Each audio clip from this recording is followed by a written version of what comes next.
La entrevista del Telematutino 11, gente importante, a tratar temas importantes, nos acompaña el doctor Pedro Ureña Velázquez, eminente médico internista y cardiólogo dominicano. Buenos días, doctor, un placer tenerlo de nuevo en el programa y un honor. Buenos días, Ramón, buenos días, Jacqueline, el placer es mío siempre. Hola, doctor, buenos días, bienvenido. Gracias. Doctor, yo lo he visto muy activo en Twitter, enviando mensajes muy importantes y además brindando información sobre investigaciones y descubrimientos y tratamientos para el COVID-19. Pero en su último o en sus últimos Twitter ya usted insiste en que es necesaria, inevitable, una cuarentena de 14 días, prácticamente cerrar el país para enfrentar la situación actual. ¿Por qué usted asume una actitud que quizás alguien diría que es radical? ¿Qué elementos lo inducen a proponer una cuestión que tiene sus bemoles económicos, pero que si usted lo plantea es porque considera que es necesario e inevitable? Sí, Ramón, buenos días. Pues claramente yo creo que lo que hemos estado viviendo en los últimos días nos ilustra de cuál es el grado de problema que nos estamos enfrentando. Si nosotros nos damos cuenta, el crecimiento que hemos tenido, los números de casos en las últimas semanas, está realmente saturando el sistema. Y sabemos que países como el nuestro, con una infraestructura tan limitada, no tienen capacidad de respuesta. Esta política, como diríamos, abierta, desescalada que hemos tenido en medio de una pandemia, claramente es contraproducente. Y si vemos el ejemplo de otros países que han seguido esa línea, nos damos cuenta que esto es el colapso del sistema de salud. Estamos hablando de países como Estados Unidos, infinitamente más poderosos que nosotros y con mucho más capacidad, han tenido que volver a cerrar. Entonces, realmente, países como el nuestro, lo más importante es contener el virus en un momento en que todavía el sistema no haya colapsado.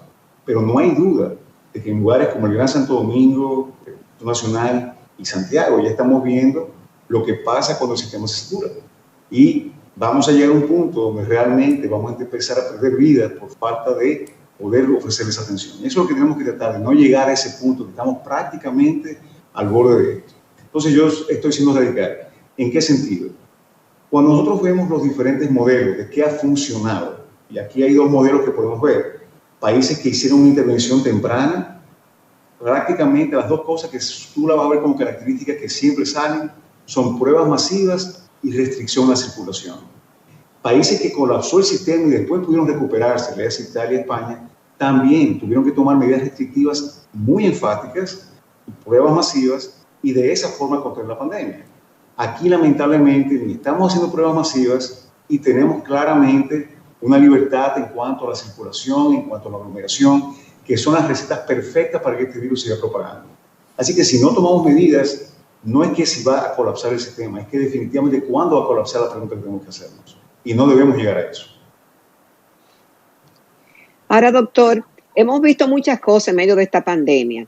Si cerramos el país con la cuarentena que usted está proponiendo de 14 días, cuando se reabra el país, ¿qué garantiza que no vamos a tener otros rebrotes si la población no asume otro tipo de conducta? Sí, Elena. Mira, de nuevo, yo creo que nosotros tenemos que tratar de aprender de lo que ya se ha hecho. No debemos tratar de inventar nada, porque ninguna de las situaciones que estamos viviendo nosotros no ha sido experimentada por otros países ya. Lo que se pretende usualmente con 2 semanas de cuarentena es cortar la propagación del virus.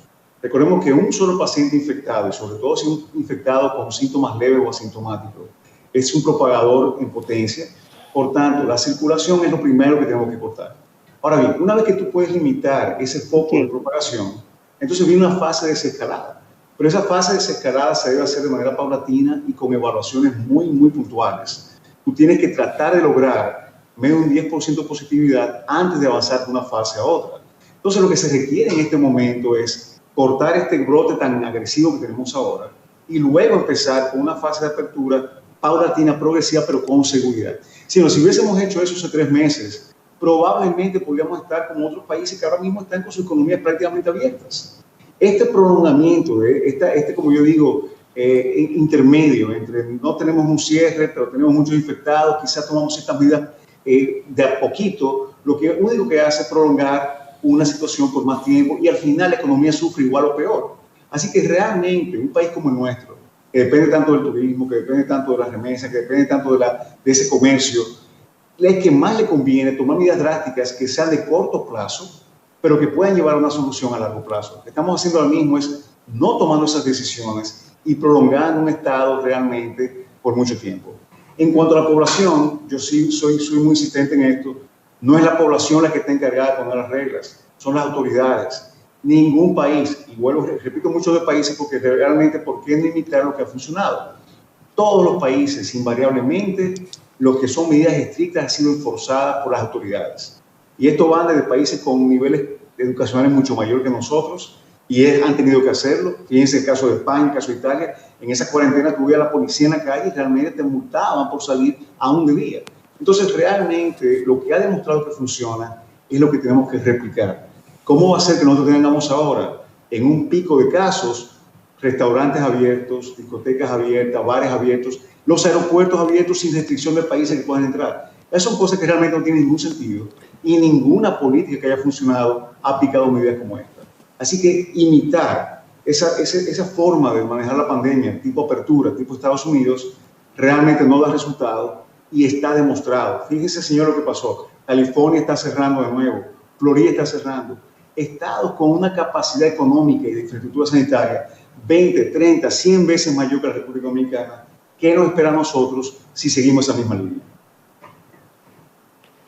Doctor, pero sin embargo ahora se está planteando que en las escuelas públicas haya ya educación semipresencial, es decir, que la mitad de los estudiantes vayan un día y la otra mitad vaya otro día. ¿Qué peligro representaría eso? Yo creo que lo mismo, yo creo que no estamos viendo realmente la magnitud del problema, Ramón. O sea, si estamos hablando de un momento donde estamos en un claro aumento de casos, ¿cómo podemos hablar de abrir las escuelas? O sea, estamos hablando no solamente de los niños, que vamos a decir, bueno, los niños tienen un porcentaje de infectividad quizás menor, pero ¿qué pasa con los maestros? ¿Qué pasa con el personal? ¿Qué pasa con todo lo que circula alrededor de la escuela? No hay duda de que también hay experiencia con la apertura de escuelas tempranas y la experiencia no ha sido buena. En Israel pasó prácticamente lo mismo. En el momento de desescalada abrieron las escuelas de manera prematura, tuvieron que cerrar de manera rápida por la gran propagación que hubo. La desescalada debe hacerse de manera progresiva, paulatina y muy analizada. A medida que van bajando los casos, no podemos hacer apertura, pero esas aperturas se hacen, tú evalúas y si ves que la casuística no aumenta de manera significativa, entonces tú pasas a un proceso adicional. Las escuelas prácticamente son de lo último que debe abrirse debido a la conglomeración y a las características que son tan propensas a la propagación del virus. Así que definitivamente no estoy de acuerdo con la apertura de las escuelas en este momento. Yo creo que nuestro mayor esfuerzo debe ser en contener la propagación del virus en esta etapa que nos encontramos. Si logramos hacer eso de manera efectiva, entonces podemos empezar a hacer aperturas progresivas, programadas y sobre todo seguras. Doctor, y también el planteamiento, esa cuarentena que usted está proponiendo, doctor. ¿Perdón? Sí, esa cuarentena que usted está proponiendo, ¿es la restricción completa con un toque de queda a partir de qué hora? ¿Es cero circulación a ninguna hora? ¿Cuál es el modelo de esa cuarentena? Mira, nosotros estamos proponiendo una cuarentena realmente, yo sé que esto a mucha gente le suena radical, pero entendemos que la situación lo amerita y creemos que debemos hacerlo ahora antes de que las cosas se compliquen más. Estamos hablando de cuarentena total. Podemos ver las estadísticas, señores. Nosotros hemos tenido siempre un crecimiento de casos. En ningún momento aquí se bajó la curva. Lo que nosotros hemos hecho como cuarentena o reclutamiento en la casa realmente no fue tal. Nosotros teníamos un toque de queda de noche donde se metían presos las personas y al otro día se le daba libertad, lo cual era un excelente modelo de propagación del virus. Tú coges una persona que quizás estaba muy infectada, la ponías con 30 personas en una cárcel, el otro día lo mandaba a la comunidad. Así que realmente nosotros no hemos hecho una verdadera cuarentena. Y recuerden que aún en los momentos donde estábamos restringidos el flujo, las personas andaban en la calle y no se estaban usando mascarilla. Tuvimos un periodo de, como diríamos, de completamente incongruencia con el uso de la mascarilla. Así que no hemos tenido eso. Lo que estamos hablando es realmente de hacer una cuarentena. Pudiese hacerse por fases, pudiese decirse, bueno, vamos a hablar con los puntos calientes, donde está más activo el virus y quizás empezar a aislar esos focos. Eso podría ser un modelo y hacerlo de manera escalonada o podría hacerse a nivel nacional. ¿Cuál es uno de los problemas principales que tenemos? Y yo quiero aquí ser enfático en esto. No tenemos estadísticas reales, señores. El número de pruebas que estamos haciendo con relación a lo que deberíamos estar haciendo está muy por debajo de lo ideal. Pero aparte de eso, hay un sesgo de selección. ¿A qué me refiero con esto? Si usted se pone a pensar quiénes son los que están haciendo las pruebas, realmente lo está haciendo un estrato social de clase media y clase alta. A los barrios, lamentablemente, no están llegando las pruebas. El Laboratorio Nacional hace muy pocas pruebas. Más del 90% de las pruebas que se hacen hoy día es el sector privado. Y en el sector privado no está trabajando en los barrios. Quizás la única prueba que están haciendo ahora de manera continua es la alianza que hizo nuestra fundación con laboratorios de referencias, que estamos haciendo 50, 60 pruebas en Villa Juana y tenemos una lista de espera de cientos de pacientes. Así que realmente decir que nosotros sabemos lo que está pasando, que tenemos un termómetro de cuántos pacientes están infectados o afectados, no es real. Aparte de esto, recordar que solamente estamos haciendo pacientes sintomáticos, es decir, el paciente que tiene tos, que tiene fiebre, que tiene malestar, cuando hasta un 40% de pacientes son asintomáticos. Entonces, en una condición donde nosotros no tenemos una idea clara de lo que está pasando, no sabemos cuántos pacientes están circulando, lo que demanda una situación como esta realmente es un lockdown, es lo que llaman un cierre. Un ejemplo parecido a esto, pero de una magnitud mucho mayor, fue lo que hizo Vietnam. Ellos no hicieron pruebas, pero hicieron un lockdown agresivo. Vietnam es uno de los pocos países que ha reportado 0 casos en las últimas semanas. Así que no hay duda que el método que más funciona es el cierre total. ¿Cuál es nuestro gran reto? Que somos un país pobre, que hay muchas personas que dependen del día a día. Entonces, en ese caso, debemos tratar de trazar estrategias, organizaciones no gubernamentales, de la mano con el gobierno, ver cómo llevamos ayuda a estos barrios. Eso se puede trabajar, pero seguir con este crecimiento de pacientes afectados, seguir con un punto donde realmente lleguemos al colapso del sistema, no es la forma y lamentablemente es hacia ahí donde nos dirigimos. Y de nuevo, no lo decimos en base a lo que está pasando aquí, sencillamente veamos el ejemplo de otros países donde esto ha ocurrido. Doctor, a uno le llama la atención también que tras casi 4 meses, en donde ahora hay un arsenal de diferentes medicamentos, al principio no se sabía, pero ahora hay muchísimos medicamentos, ¿cómo todavía el número de contagiados, de internos, sea en hospitales, clínicas o en su casa, es mayor al número de contagiados? Entonces, es que también no están dando efecto los diferentes medicamentos. Mira, lamentablemente, Ramón, todavía no hay ningún medicamento preventivo, empezando por ahí. Segundo, no existe un tratamiento efectivo todavía. Todo lo que tenemos son algunas sugerencias de cosas que pueden disminuir la estancia hospitalaria, como el Remdesivir, por ejemplo. Algunos aspectos que disminuyen la tasa de fallos respiratorios, como la dexametasona, pero casos o tratamiento específico no tenemos. Y ese es uno de los grandes problemas. Los pacientes, cuando ingresan, lo que vamos a hacer son terapias de soporte y terapias para tratar de impedir las complicaciones y impedir esa cascada inflamatoria que ocurre con este virus tan severa. Pero un tratamiento como tal no tenemos. De ahí que, a pesar que hablamos de que la tasa de pacientes graves es baja, la tasa de infección es tan alta y esos pacientes vulnerables, sin un tratamiento, es lo que hace de esto calamitoso. Y un aspecto importante, una vez que el paciente entra intensivo, la estadía es muy larga. Los pacientes usualmente pueden durar semanas en un cuidado intensivo. Así que no es solamente la ocupación, que usualmente los sistemas no tienen capacidad de respuesta, sino que esa ocupación prolongada limita el acceso a otros pacientes que están padeciendo la enfermedad. Así que, en respuesta a tu pregunta, no existe un tratamiento todavía preventivo y definitivamente lo que tenemos como terapias para el tratamiento ya del paciente ingresado están muy limitadas y no hay nada que sea curativo todavía.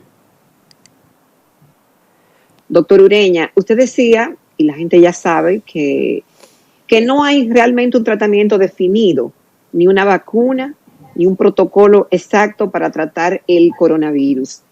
Sin embargo, hay teorías en la calle y la gente cree saber con qué se puede combatir y hasta se automedican. Ante un síntoma X, doctor, que se relaciona con el coronavirus, ¿qué es lo correcto? ¿Tomarse algún medicamento preventivo o ir donde su médico de cabecera y esperar a un tratamiento formal de parte de un profesional? Absolutamente, Jacqueline. Yo creo que lo más importante cuando el paciente tiene síntomas que son sugestivos de coronavirus es buscar atención médica. ¿A qué me refiero con esto? La mayoría de pacientes van a hacer una infección relativamente leve que puede ser tratada en la casa, usualmente con fiebre, malestar, una tos leve. Sin embargo, existe un porcentaje de pacientes que van a evolucionar hacia un estado más severo y para eso se necesita una supervisión médica. Existen parámetros de laboratorio que seguimos muy de cerca que nos dan una idea de qué tanta inflamación el paciente tiene. Seguimos parámetros respiratorios que para nosotros son los más importantes quizás, cómo está la oxigenación, cómo está la parte respiratoria, y de eso depende mucho la decisión de llevar a este paciente o no al hospital. Así que no debe tratarse preventivamente. Lamentablemente no existe nada preventivo. Si ya el paciente tiene algún síntoma que amerita hospitalización porque indique gravedad, entonces sí empezamos usualmente terapia con antiinflamatorios, colchicina, en caso ya más grave de dexametasona. Realmente hasta ahora esas son quizás las únicas 2 drogas, excepto la antiviral remdesivir, que han sido probadas en base a protocolos que han demostrado efectividad.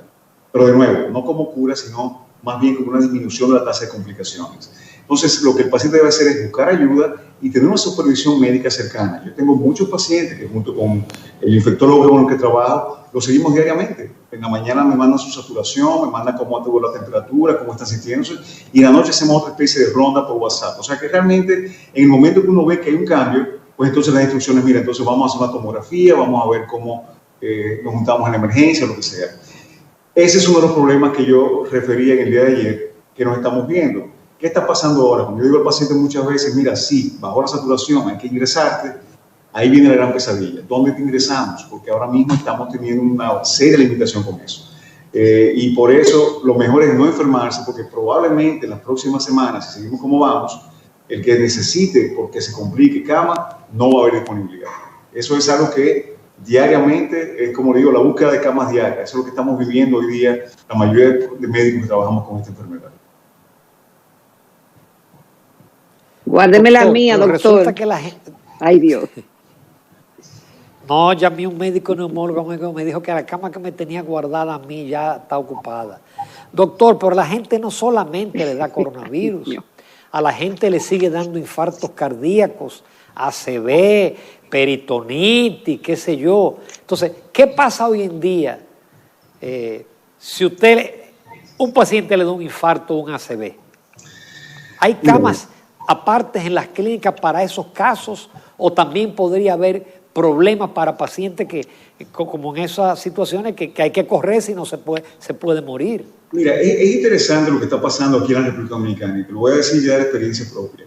Existen centros que no aceptan pacientes con COVID realmente y existen centros que aceptan pacientes con COVID que tienen un número de camas reservadas para COVID y un número de camas reservadas para no COVID. La realidad es que los centros hoy día están más vacíos en ese sentido, porque la gente, por miedo a contaminarse, no está acudiendo a las emergencias. No se están haciendo prácticamente muchos procedimientos quirúrgicos electivos, es decir, han bajado de manera significativa. Así que eso es un problema. Hay una serie de reportes a nivel internacional, la ciudad de Nueva York reportó y tal reportaron, de cómo la muerte en las casas había aumentado significativamente durante esta pandemia de COVID con relación al mismo año, con el mismo periodo del año pasado. Así que muchas personas no están buscando ayuda por miedo a contaminarse y lamentablemente se están complicando. Pero claro, hemos tenido casos de infarto que lo hemos tratado con los mismos estándares de siempre, pero no hay duda que yo te diría que hoy día el número de cateterismos, de infartos, de accidentes cerebrovasculares que estamos viendo en la emergencia ha disminuido considerablemente, pero yo no creo que sea que el mismo disminuye, que la gente no está acudiendo a las emergencias por miedo a la contaminación, lo cual puede ser un grave error. He hablado con amigos cirujanos que me dicen, oye, me han llegado hernias encarceladas con ya una evolución tremenda. Hemos tenido pacientes que han fallecido con obstrucción intestinal, que han pasado días en su casa sin querer ir a la clínica.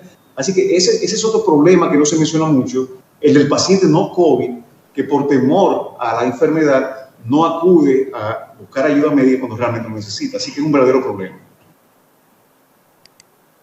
Ahora, doctor, hay pacientes que pueden ir a la emergencia o pueden ir a una consulta, pero vamos a decir que vayan a la emergencia con fiebre, dolor de cabeza. Bueno, pero en ese momento, ese paciente y quizá quien lo reciba no sabe si es COVID. Entonces, ¿qué tratamiento se le dan en las emergencias a ese tipo de paciente? Se le hace la prueba y si salió positivo, váyase para otro lado. Mira, el problema con esto es, ahora mismo las pruebas no son tan fáciles de conseguir. Lamentablemente, el periodo de espera ahora mismo para la prueba puede ser de días. Y eso todo el mundo lo está viviendo, y las clínicas también.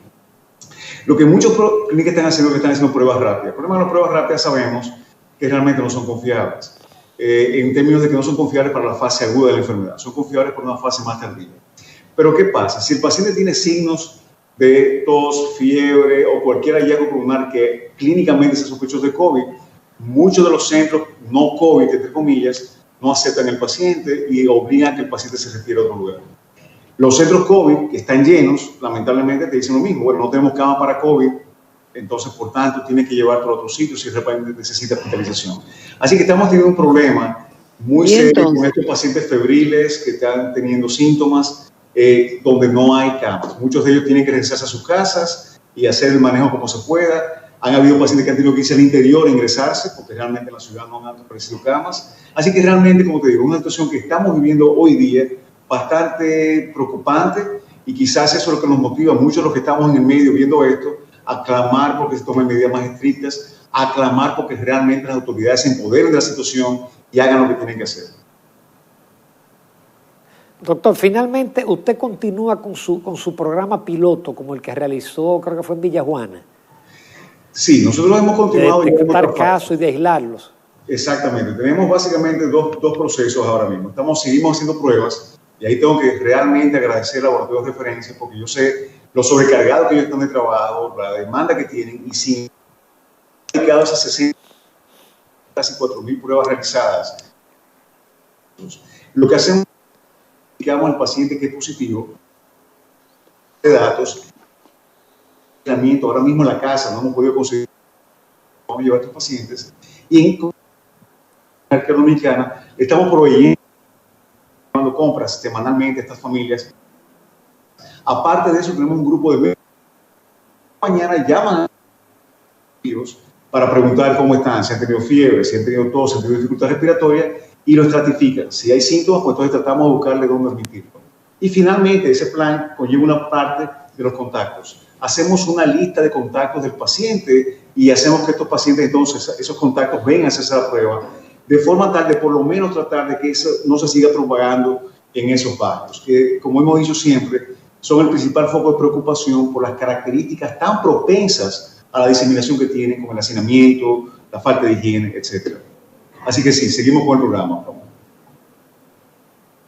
Qué bien, doctor, solamente nos resta primero felicitarlo por esa labor con la fundación y además, aunque quizás usted directamente como médico, su área no es la infectología ni la neumología, sin embargo, qué bueno que voces autorizadas como la suya estén dando recomendaciones que yo personalmente creo que se van a tomar tarde o temprano y que lamentablemente debieron tomarse en marzo o en abril y como usted señaló, ya el país hubiera superado el problema, pero pocas pruebas y se alargó, ni modo. Muchísimas gracias, doctor Pedro Ureña, que por lo demás es mi médico cardiólogo, por eso yo estoy así saludable y vigoroso.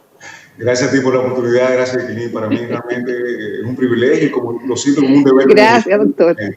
Gracias. Muchísimas gracias, doctor. A usted. Nos vamos a comerciales, a la recta final del Telematutino 11.